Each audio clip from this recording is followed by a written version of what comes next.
this video, I will be reading from the works of Miles W. Mathis. If you find this interesting, I encourage you to go to his website, mileswmathis.com, and look at his other writings. In this article, he goes over JFK and whether he was gay or not. The title of the article is "Looks Like JFK Was Gay and Other Interesting News." Let's get into it. As usual, this is just my opinion based on internet research anyone can do. Yes, this one caught even me by surprise. I wrote that book-length paper on the Kennedys and never got a whiff of this. Mostly because I wasn't looking for it, I guess. I was busy with other matters. I only tripped across the information later. I was rereading my paper on Bill Clinton, where I found evidence he, too, is gay. And I suddenly thought to myself, wait, they did the same thing with JFK, building him up as a great ladies' man? I wonder if he was also gay. So I just typed in John Kennedy gay and was immediately taken here, where we find a 2015 book by Jerry Oppenheimer claiming he was. This is according to testimony by Lawrence Quirk, who worked on Kennedy's first congressional campaign and knew Kennedy's lover, Lem Billings. Note that they are in France there. Have you ever heard of Lem Billings? I hadn't until today. Since that linked article is at a gay site, I at first dismissed it as a possible revenge outing of some sort, but further research made that very difficult to do. I found an article from the Daily Mail in 2015 saying the same things. There we learn Lem had a high, screechy laugh and a high nasal whine of a voice. That, according to Quirk, instantly tabbed him as gay. JFK's sister, Eunice, said Jack was a completely liberated man when he was with Lem. Yeah, I'll bet. And you can go to Lem Billings' encyclopedia page as I did, which implicitly confirms it. There we are told Kennedy's relationship with Billings wasn't just a childhood fling, it was lifelong. Billings had his own room in the White House and was treated as a member of the family. What? Joseph Kennedy called Billings his second son? What? Jacqueline Kennedy said of Billings, quote, "He has been my house guest since I was married," end quote. What? Billings was known to be gay. Gore Vidal called him the principal fag at court. Gore should know, being both gay and related to the Bouviers.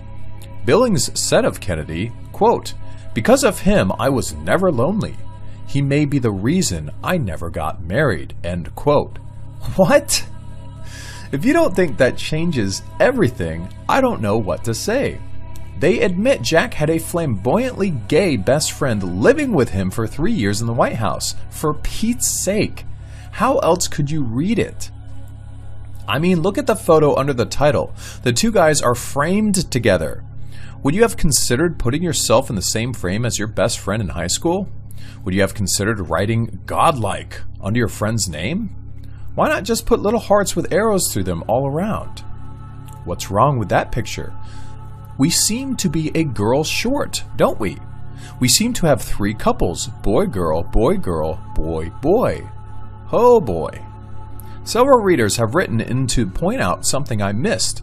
Kennedy and Billings are wearing matching swim trunks. Go ahead, guys. Hold hands. We know you want to. Given that, it becomes clear that all of Jack's exploits and conquests were manufactured, which I think you will admit explains a lot. You will say that maybe Jack was bisexual, but that doesn't fit the old stories at all. Guys who are girl crazy aren't also gay. The people I have known who claimed to be bisexual were mostly gay. They seemed to be gays who weren't repulsed by women, and might do 1 or 2 to break up the monotony. But I have never known or heard of a guy who did hundreds or thousands of women and also had a lifelong gay boyfriend. It doesn't work like that. But you can think what you wish, obviously. If you think this new information can be worked into the old stories without a total rewrite, fine. I don't think it can. What it may require is a rewrite of my conclusion in the Hidden Kings paper. Maybe Kennedy got tired of living a lie and ran off to Capri with Billings in November of 1963. I will think on it. been thinking? Billings had almost no presence in the US after 1963, according to his bio, so he and Jack may have run off together for a few years. According to these news stories, Jack was known to be ill in the early 60s, with Billings acting as his nurse. That was probably also a factor, but the big clue is that Billings didn't become depressed and start drinking heavily until after Robert Kennedy's death in 1968. You would have thought he would have done that in 63 or 64. This is more indication that Jack actually died in 1968, with Bobby needing to retire at that time, fake his death, and take Jack's place in the hidden hierarchy. Remember, they now admit Jack was very ill with Addison's disease, which causes a doubled mortality rate, so his dying at 51 in 1968 would not be too shocking. Billings' life and demeanor changed completely in that year, confirming that guess. We learn more curious facts when we read that Lem Billings became a surrogate father to Bobby Kennedy Jr. after the alleged death of RFK. Ethel Kennedy booted Bobby Jr. out of the Hickory Hill home at the age of 14 and basically fed him to Billings. Given that Billings was a heavy drinking homosexual with a penchant for pretty boys, and given that Bobby was a pretty boy, that has to look pretty strange. The article admits Billings was obsessed with Bobby, saying he was just like Jack. Also strange is that Jerry Oppenheimer, the author of the book revealing all this, also wrote the linked article at the Daily Mail.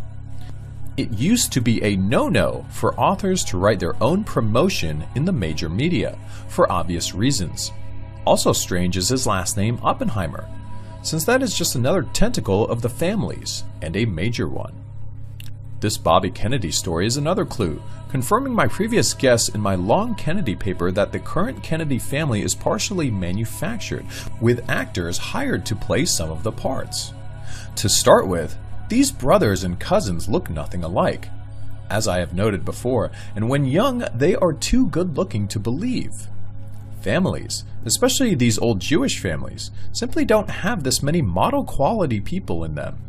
Feeding Bobby to Billings at the age of 14 is more indication of that, since it may mean Bobby wasn't Ethel's real son. He was just a loner from SAG, like so many of these people.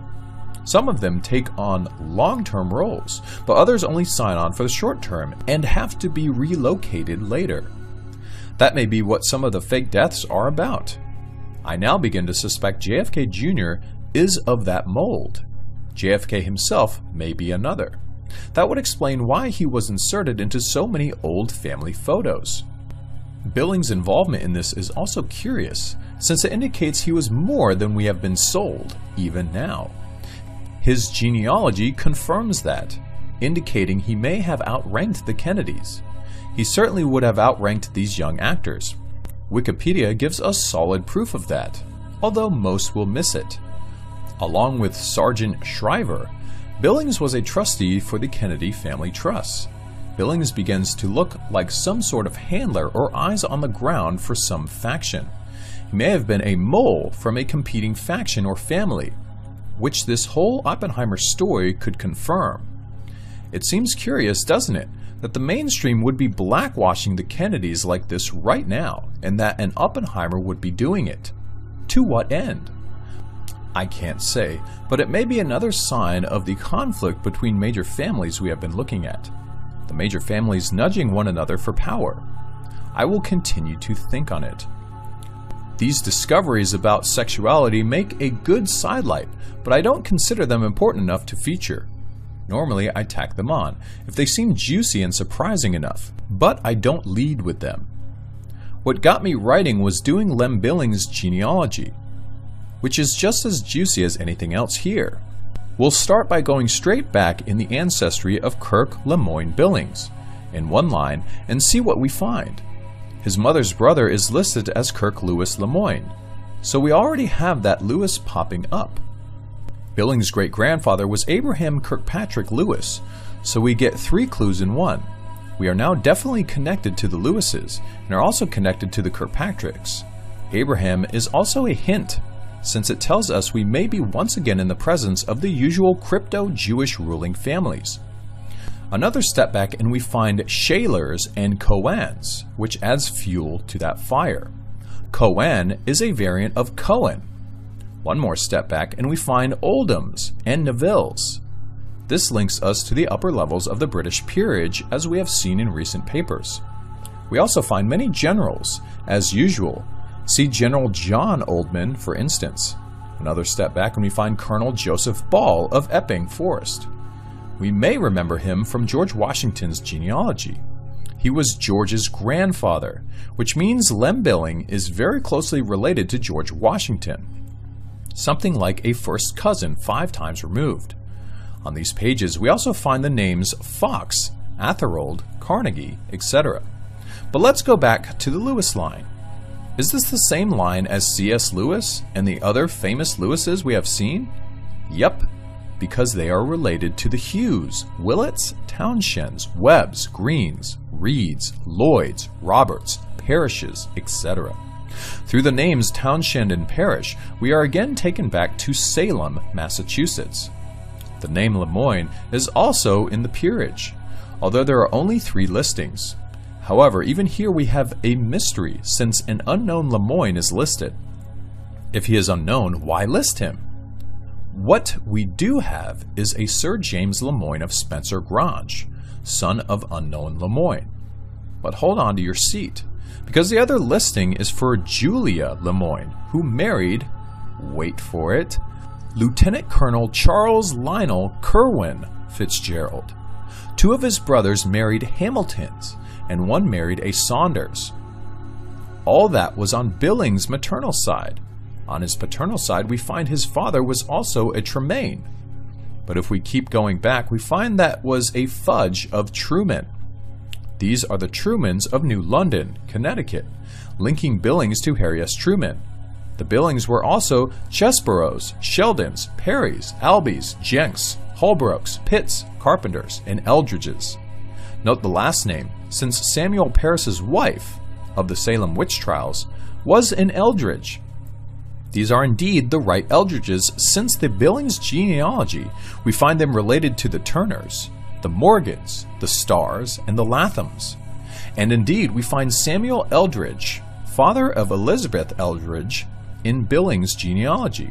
He is the father-in-law of Samuel Parris of Salem. This links Lem Billings directly to the fake Salem witch trials, and to its primary and central character. Is that juicier than JFK being gay? Close call, but I would say so. Juicy or not, it is certainly more important as a matter of history. Because one thing it tells us, beyond what we have already discovered, is that JFK's boyfriend was also his cousin. The Fitzgeralds and Kennedys are related to all the same people, not only through the Lewises, but through many of these other names. See my papers on C.S. Lewis and F. Scott Fitzgerald for a start. People are writing in to tell me we are all related and all cousins if you go back far enough. No, not really. Yes, maybe if you go back to the Stone Age, but normal people like you and me are not related to these people this closely. If you do a normal person's genealogy, not a famous person, you really don't get all these close and recent relationships to these central families. People ask me if I've done my own. I have tried. But since I am not from one of these families, my genealogy isn't even known past a few generations. My mother's mother's father, Malloy, has a partial genealogy, but I found no links to the families there. No Spencers, Churchills, Stanleys, Stewarts, Paynes, Balls, Bennets, Pitts, Webbs, etc. My father's mother's father, Ramey, also has a partial genealogy, but again, none of these names I have flagged in recent papers pops up. People like you and me aren't considered important enough to have extensive genealogies. No one cares or has ever cared, apparently. But genealogies are very important to these ruling families since they are very concerned with bloodlines. So we have seen we can take many of them back to 900 AD and before. Not only are the genealogies known, they are posted online, which is pretty amazing if you think about it. It is even more amazing considering what I have found in them. They have basically hung the dirty laundry out in the breeze. The only thing I can figure is that the pride outweighs the risk with these people. They aren't worried about anyone exposing them since it has never been done before, and they love linking themselves to kings regardless. They probably just shrug off my papers as a nuisance. As a bonus, I discovered something else interesting in today's research. In studying the name Fitzgerald, I came to realize this name sold as Irish isn't really Irish. None of the Fitz names are. Fitz comes from the French fils, meaning son, so it means son of, just like the O in O'Malley or the Mac in McDonald. But it isn't an Irish prefix, it is a Norman prefix. For instance, if we go to the House of Names and look at the name Fitzalan, we find it comes from Alan Fitzflad in Brittany. Fitzflad may have been a grandson of William the Conqueror. Neither Fitzflad nor William the Conqueror were Irish. And if we look more closely at William the Conqueror, we find even more interesting things. We aren't ever told the surname of William the Conqueror, are we? What was the family tree? It seems to be hidden. We are told William descended from Rollo, a Viking, but that story isn't very convincing. What is interesting is that William's grandmother and niece were named Judith. That seems like a strange name for a Norman queen, doesn't it? And who was she? Judith isn't a Viking name. Her mother is not given, which is a red flag, even that far back, since her father is given. He was Conan the Crooked. Are you chuckling yet? I am. Get ready to snort and guffaw. His father was Judahale Berenger. Some historians try to sell this Judahal as the grandson of Alan the Great, but I draw your attention to his first name. Pretty obvious, isn't it? He's Jewish. That's William the Conqueror. Have you ever seen that? I haven't. We weren't shown that in school. I encourage you to look closely at it. Could he look more Jewish? That would explain where these Fitz families came from, wouldn't it? They aren't Irish, but they are very high up in the British peerage and always have been. All the Fitz families are, including the Fitzgeralds, the Fitzalans, the Fitzwilliams, and so on. They are closely linked to the royals to this day, even though the current royals are supposed to be from Germany. See, for instance, the Fitzalans, Earls of Arundel, back to 1250. They later hooked up with the Howards and became the current Dukes of Norfolk. They are also the Viscounts of Derwent and Barons of Glossop. Also see the Dukes of Fitzjames, who are listed in the British peerage but who are mostly French to this day. The Fitzjames later hooked up with the Stuarts and became Spanish and Portuguese dukes. This they achieved by marrying with the Dukes of Alba from Toledo. The first Duke of Alba was Garcia Alvarez, whose mother was a Carrillo. The origin of the House Carrillo is not normally given, but Wikipedia admits the old etymologies are false. Given that the Dukes of Alba were from Toledo, the name could have been Jewish, since Toledo was famous for its wealthy and influential Jewish population. In fact, the name Carrillo has been identified as a Sephardic name by the Catholic Church of Spain, confirming my guess. Also see the Fitzwilliams, who were the Earls of Tyrone, the Viscounts Marion, the Earls of Tyrconnell, the Earls Fitzwilliam, and the Viscounts Milton. Finally, we come to the Fitzgeralds, all 1,800 of them in the peerage, including the baronets Geraldine Place, Newmarket on Fergus, Valencia, Carrigoran, and Castle Ishan, the Barons of Desmond, the Barons of Kilmarnock, the Barons Burnchurch, Viscount Desies, the Earls of Kildare, who were closely related to the Greys of Northumberland, the Earls of Grandison, the Dukes of Leinster, and the Knights of Glyn. Best guess is JFK descended from the Earls of Kildare. That's Gerald Fitzgerald IX, Earl of Kildare. So I guess JFK wasn't the only gay Fitzgerald in history. Also notice the names that Fitz is commonly a prefix for. Alan, Gerald, Maurice. These are not Irish or Gaelic names, they are French. Even Patrick is a French name, originally being Patrice. Of course, before that it was Latin, coming from patricius, think patrician. but it came through France before it was used in Ireland. Which brings us to the Kennedys, all 1,100 of them in the peerage, including the baronets of Johnstown Kennedy, Mount Kennedy, and Coulsine, the barons of Newington, the earls of Cassilis, the marquises of Alsace, and the lords Kennedy.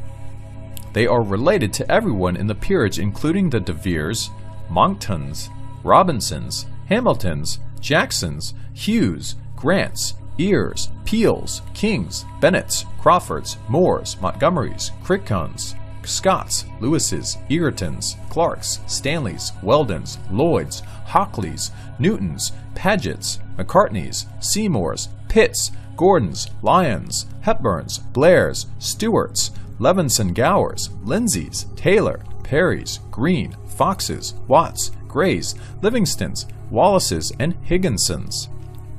See above where we found Lembilling as a Fox, a Lewis, a Green, a Pitt, a Lloyd, a Hughes, and a Perry. One might be a coincidence, but 7? As for the Stuarts, the Kennedys have been closely linked to them since Janet Kennedy was a lover of James IV of Scotland in 1499. By him, she was the mother of James Stuart I, Earl of Moray. The Kennedys and Stuarts hooked up many times over the next few centuries. Given that, it is amazing that we are supposed to believe that John Fitzgerald Kennedy descended from a nobody, Patrick Kennedy, born around 1800. That's according to thepeerage.com. Genie.com takes JFK back a couple more generations to a John Kennedy born in 1715. Strange then, isn't it, that Genie tells us that this, John Kennedy's grandson Patrick Kennedy, 1760, was also known as Lord Kennedy. Why would he be called Lord Kennedy? Logically, because he was Lord Kennedy. See thepeerage.com for Lord Kennedy in those years. Archibald Kennedy, the first Marquis of Alsace, 1770, his father was the 11th Earl Cassilis and 13th Lord Kennedy. This father is interesting because he married Catherine Schuyler of New York, and he inherited her large properties in the U.S.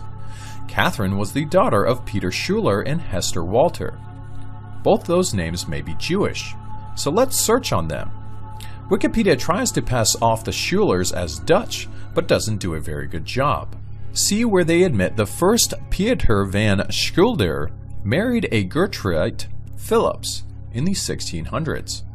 Then consult my paper on Karl Marx, where we find his maternal aunt marrying into the super-wealthy Phillips family of Holland. I show you they were related to the Baron Cohens and Rothschilds. In the 1600s, the Schuylers also married the Myers and Tellers. Wikipedia is good enough to admit that these wealthy Schuylers in the U.S. spawned the Roosevelts, the Bushes, the Bayards, the Keens, the Van Cortlands, the Van Rensselaers, the Gages, the Abiels, the Vertplanks, the Skinners, the Dodds, and the Livingstons. For more indication, the Boston Kennedys had been and perhaps still are marquises. Remember that JFK's sister Kathleen married the Marquis of Hartington in 1944. That was before any of the Kennedys were famous, so she wasn't banking on JFK's fame. Also remember that marquises outrank barons, viscounts, and earls. Outside the royal family, they outrank everyone but dukes. Also remember that the Marquis of Hartington was the son and heir apparent of the Duke of Devonshire, a Cavendish. So if he had lived 5 more years, he would have been a duke. However, both he and Kathleen allegedly didn't live long. He was allegedly killed by a sniper within months in 1944, and she allegedly died a few years later in a mysterious plane crash in 1948. Remind yourself that her brother Joseph also allegedly died in a mysterious plane crash in 1944. In the plane with Kathleen was the 8th Earl Fitzwilliam, also allegedly killed. He was seeking a divorce from the granddaughter of the 4th Baron Plunkett, so that he could marry Kathleen. The pilot of the plane also allegedly killed was a Townshend. But none of that is suspicious, is it? Remember, we found above that Lem Billings was a Townshend. For more suspicion, the Marquis was allegedly buried in 1944 in a war cemetery in Leopoldsburg, Belgium. You have to be kidding. The body of the son of a duke wouldn't be returned to England for burial in the family plot? Come on. Another clue is that both the Boston Kennedys and the first Baronet Kennedy hail back to a John Kennedy in the exact same time and place. The John Kennedy in the peerage has no birthday, but died in 1758. His father lived in Balloch Castle, County Waterford. His son was born in 1746. The John Kennedy in JFK's lineage was born around 1715 with no date of death. His son was born in 1740 in Dunganstown, County Wexford. Dunganstown is about 5 miles from Waterford. With more research, we find it is even better than that. Balloch Castle isn't in County Waterford. It is in Horsewood, County Wexford, about 2 miles from Dunganstown. For more indication the Boston Kennedys are the same as the peerage Kennedys, we can check the Marquis of Hartington's genealogy. My guess is his marriage to Kathleen Kennedy wasn't the first link between the Cavendishes and Kennedys in the peerage. This is quickly borne out, since the Cavendishes are closely related to all the same families, including the Gores, Hamiltons, Foxes, Gascoigne-Cecils, Russells, Stanleys, Morrisons, Barclays, Murrays, Palmers, Astairs, Montagues, Brands, Tennants, Gordons, Herberts, Levinson-Gowers, Fitzmaurices, Fitzpatrick, etc. I found no other Kennedy-Cavendish marriage. But there are many two-step links through the Gores, Stuarts, and Levinson-Gowers. I also remind you that in my last paper, we discovered that Gore Vidal had outed Jacqueline Bouvier as a Levi. Her mother is given as Janet Lee, but Vidal tells us that Lee was changed from Levi. That is admitted at Jew or not Jew, written by Jews. This means Bouvier was Jewish. Well, it also means Bouvier was related to Kennedy. Why? Because she admitted to be closely related to Gore Vidal, a Gore. Well, we have discovered the Kennedys and Gores are also closely related in the peerage. Therefore, the Bouviers and the Kennedys are related through the Gores. This means that, like so many others we have studied, JFK married a close cousin, and, as in the other cases, it is a strong indication the marriage was a fake. Bouvier now looks to me like Jack's beard. Also of interest is that the 11th Duke of Devonshire, Andrew Cavendish, 1920, married a Mitford, the daughter of David Freeman Mitford, Baron Redesdale. The Mitfords were linked to Hitler as well as the Spencer Churchills, also related to the Gores, Earls of Arran. We saw Gore Vidal above. His mother was a Gore. This ties us to many previous papers, including my paper on Hitler's genealogy. And for a final turn of the screw, we find that in 1833, Lady Mary Kennedy, daughter of the first Marquis, married Richard Oswald, whose grandfather was Hugh Montague, 12th Earl of Ingleton. So the Kennedys were related to the Oswalds. There are 98 Oswalds in the peerage, and they were related to the Murrays, Hamiltons, McConnells, and Townsends as well. There was a General Sir John Oswald of Dunkirk around 1820, who was a Knight Grand Cross, Order of the Bath, and Order of St. Michael and St. John.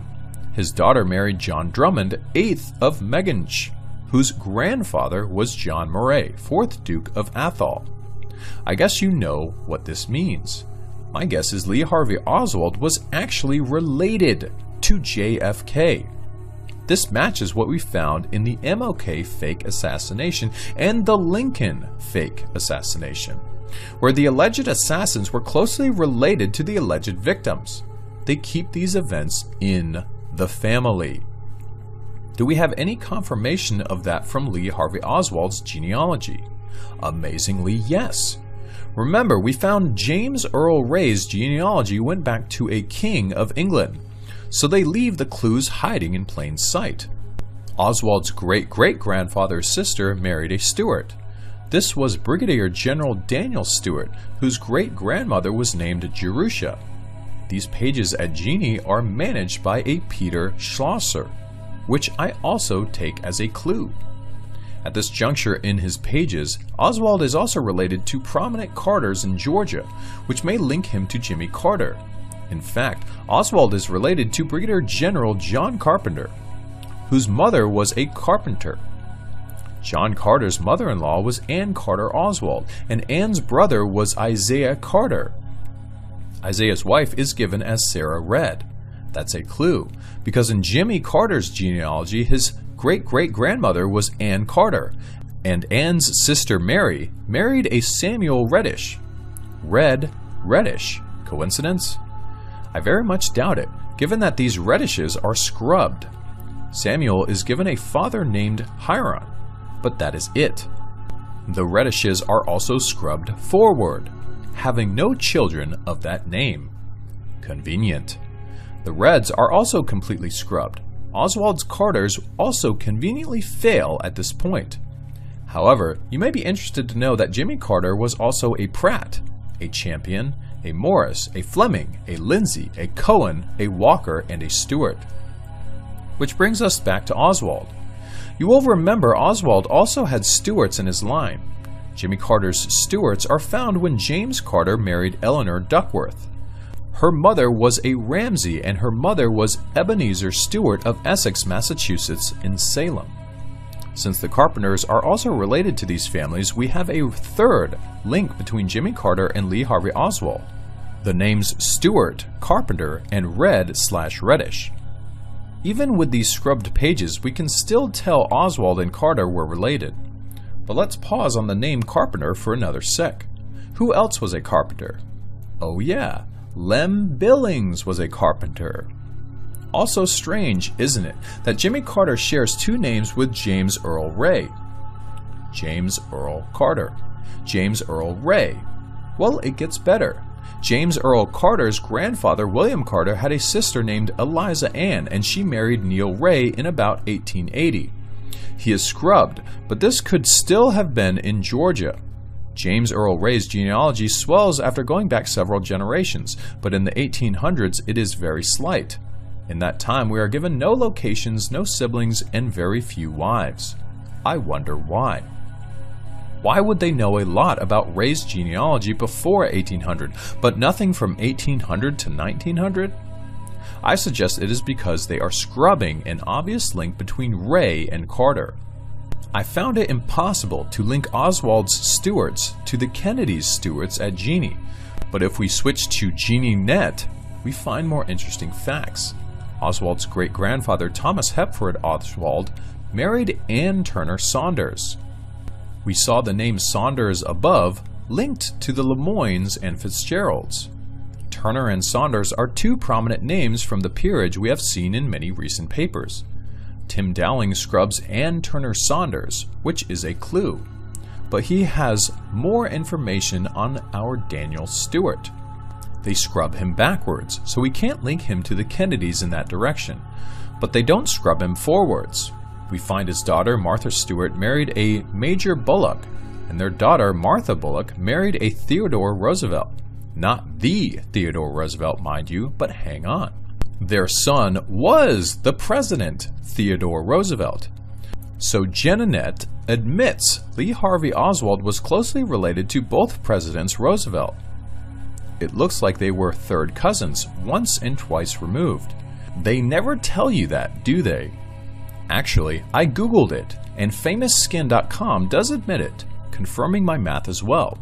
Since other sites admit all the presidents are related, this is enough to link Oswald and Kennedy. However, those sites misdirect heavily on the nearness of the relationships, so I have more work to do in the future to show the exact link between Oswald and Kennedy. My guess is that through the Stewarts, they are near cousins, perhaps as near as Oswald and Roosevelt. We have already seen much evidence for that, and I'm sure there is more. In fact, on a rereading, I realize there is more above on this question. If we return to the Wikipedia page for the Schulers, we are reminded that the Schulers spawned the Roosevelts. The Schulers also married the Kennedys. So we can connect Oswald and Kennedy through that page. There, the Kennedys and Roosevelts are separated by only 4 lines. Peter Schuyler and John Schuyler were brothers in the 1700s. The daughter of the first married Archibald Kennedy. The daughter of the second married a Roosevelt, the great-uncle of Theodore. The Kennedy and Roosevelt children are the then second cousins. This confirms that Oswald is very closely related to the children of Archibald Kennedy, which indicates to me that the Boston Kennedys are of that line, as I suspected above. Whenever I finish a paper like this, I ask myself again how historians could have missed all of this. Are there any real historians, or are they all paid to lie? The evidence all points to the latter. As in every other field, historians proceed only by accepting the history they have been sold, and they are denied any advancement if they do not. Only those who regurgitate the old lies are given teaching positions and book contracts. And that is the end of the article. Well, not only does he lay out the evidence for JFK having a homosexual lover, but I didn't know that Oswald was so closely related to the family. That is insane. So I will definitely be doing some more papers on some of the genealogies that he puts out here. One of his really interesting papers is on Hitler's genealogy. The Lincoln assassination is I'll be doing a lot of papers from Miles Mathis, just because once I started reading these, like, I can't stop reading his articles. They're very well researched. I've checked the sources on a bunch of them. He's not making any of this stuff up. You may disagree with a lot of the conclusions that he's drawing or some of the stuff that he's bringing up, but I find this stuff to be absolutely fascinating. I've never really come across such a writer as Mathis is, because the topics he covers are very not only interesting, but they go all over the place. He covers current events, historical events. He covers the genealogies, the families. He writes a lot about physics and science too. That's incredible stuff. I was looking through his section on science, and he's actually got 4 books written about physics and different things that are kind of beyond me as far as what I'm interested when it comes to science, because I really don't understand that topic as well as I should if I were to read some of his papers on he's got a paper on pi that, pi is 314, I believe, repeating, 3.14 repeating, but he's got a paper that says it's actually 4. He has some very interesting stuff on the theories of relativity and a lot of science that we, we're being lied about, and I totally believe that. I know that modern scientists are they're paid to lie to us. There's a lot of different reasons for this, but I won't get much into it. But I do believe that most mainstream science is completely lying to us for corporate agendas and what have you. You can go on and on and on about why they're lying to us, but I just know that they are lying to us, and I just compare it to research papers like what Miles Mathis puts out, but also tons of research done by other independent journalists that show that science is just completely full of crap. You can even go back to Tesla in the early 1900s and study not only what he was saying about modern scientists, but what he was working on, and why that technology has never come out publicly in more than 100 years. So that's just insane to me. But anyway, I'm going to end it there. Thanks for watching. I will see you in the next one. Just let me out.